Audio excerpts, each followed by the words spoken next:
Você conhece o calendário bíblico e você sabe quais são as diferenças dele para o calendário gregoriano que normalmente é usado em países como o Brasil? Qual a diferença de dias, de meses? Como ele é marcado o calendário bíblico? Até hoje em dia nós sabemos o mês exatamente, o dia, ou será que isso se perdeu? Então vamos lá.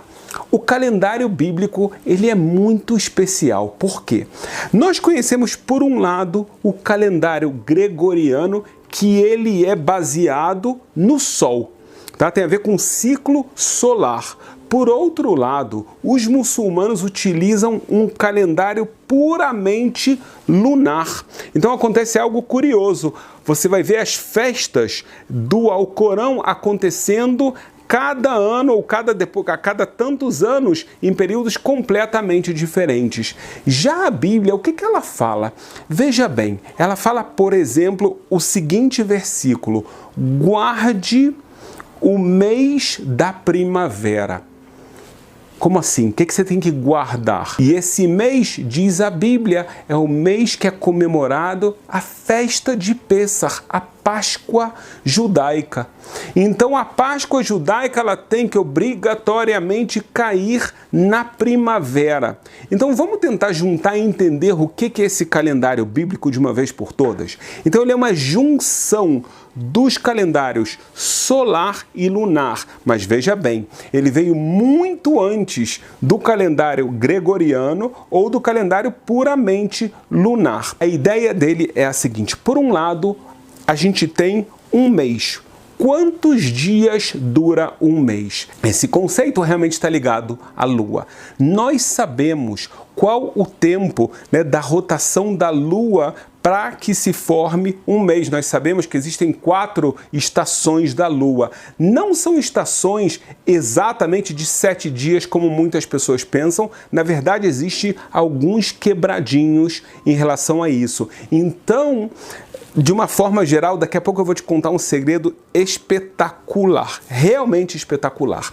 Mas antes disso eu vou te falar que, de uma forma geral, nós sabemos que aquilo que nós chamamos de novilúnio, o ciclo lunar, ele acontece a cada 29 dias e meio. Por isso, nós vamos ver que o calendário bíblico ele vai ter meses de 29 dias e outros meses de 30 dias, exatamente para poder completar corretamente o ciclo lunar. Porém, como eu disse anteriormente, se nós ficarmos somente no ciclo lunar, você não vai conseguir fazer o mandamento bíblico de cuidar de que as festas bíblicas caiam quando o Criador disse que tem que cair. Porque se você olhar a festa de Sukkot, chamada festa dos tabernáculos ou a festa das cabanas, existe uma época que está ligada mesmo à colheita que tem que acontecer. A festa de Pêssar da Páscoa tem que ser na primavera. E se você for só pelo calendário lunar, não vai dar certo. Qual a diferença entre o calendário lunar e o solar? A diferença é que o calendário lunar, ele normalmente tem cerca de 354 dias. O solar você conhece, são 365, a não ser naquilo que é chamado de ano bissexto, que a gente tem 366. Mas então, para facilitar, de uma forma geral, existem 11 dias de diferença. Por isso, o calendário bíblico, ele tem uma conta aqui espetacular. Qual é essa conta? É uma conta que diz assim: a cada 19 anos, você vai ter 7 anos que, ao invés de 12 meses, são 13. Ou seja, veja que coisa interessante, a gente sempre pensa o ano tem 12 meses, mas na Bíblia não é sempre assim. Às vezes você vai ter anos que tem 13 meses. E isso é feito, essa conta é exatamente feita da forma que eu falei. A cada 19 anos, você vai ter 7 anos com um mês a mais, que faz exatamente a junção do ciclo lunar com o ciclo solar. Então, mesmo que há uma pequena mudança de datas em relação às festas, o que eu quero falar? A data é sempre a mesma, mas o período do ano que cai, por exemplo, a Páscoa, vai mudar, mas é uma mudança muito pequena, nunca sai da primavera. Então, sempre há esse reajuste por causa desse mês a mais. E como é que são os meses? Quais são os meses que a gente tem no calendário bíblico? Se você olhar a Bíblia, não há nomes dos meses. É o mês 1, o mês 2, o mês 3 e assim por diante. Você vai vendo as festas, por exemplo, a festa do Dia do Perdão.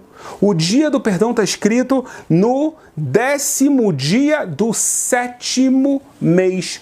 Por que o 7º mês? Porque o primeiro mês é o mês da saída do Egito.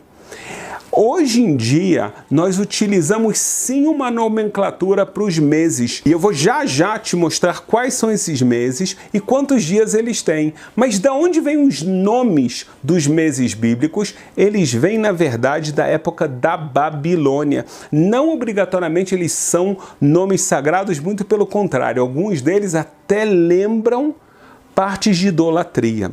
Nós vamos ver na Bíblia, especificamente no livro de Esther, a alusão a esses meses de forma explícita. Ou seja, quando você lê a Torá, o Pentateuco, não aparecem nomes dos meses bíblicos. Aonde a gente começa a ver os nomes que estão relacionados exatamente como são os números dos meses da Bíblia no livro de Esther, que também é um livro bíblico. Então lá a gente, por exemplo, tem o mês de Shevat, o mês de Adar, que por acaso o mês de Adar é aquele que quando há necessidade de existir um mês a mais, viram 2. Quais são os meses bíblicos então na prática? Os meses são Tishrei, que é o mês da criação do mundo. Aqui eu, de propósito, não estou contando a partir do mês de Nissan, na saída do Egito, porque eu já vou te explicar por quê. Então, Tishrei, depois temos o mês de Reshvan, depois Kislev, Tevet, Shvat, Adar, e o Adar pode ser Adar Aleph e Adar Bet, ou seja, Adar 1 e Adar 2, se tem 2, Nissan, Iyar, Sivan, Tammuz, Av e Elul. Esses, então, são os nomes dos meses que nós demos desde a época da Babilônia, quando o povo de Israel estava na diáspora da Babilônia, até o dia de hoje. É curioso que o Estado de Israel, hoje em dia, adota como calendário oficial é o calendário bíblico, o que eu acabei de falar para você. Porém, muitas pessoas, pela influência do mundo ocidental, também é permitido usar o calendário gregoriano. Na prática, os dois são usados. Aqui em Israel, você pode preencher um cheque com a data hebraica, você pode preencher um contrato de compra de venda com a data hebraica, e isso é completamente válido, porque é, como nós falamos, o calendário bíblico que nós explicamos até agora. Eu te prometi um segredo, eu vou te falar agora que coisa espetacular.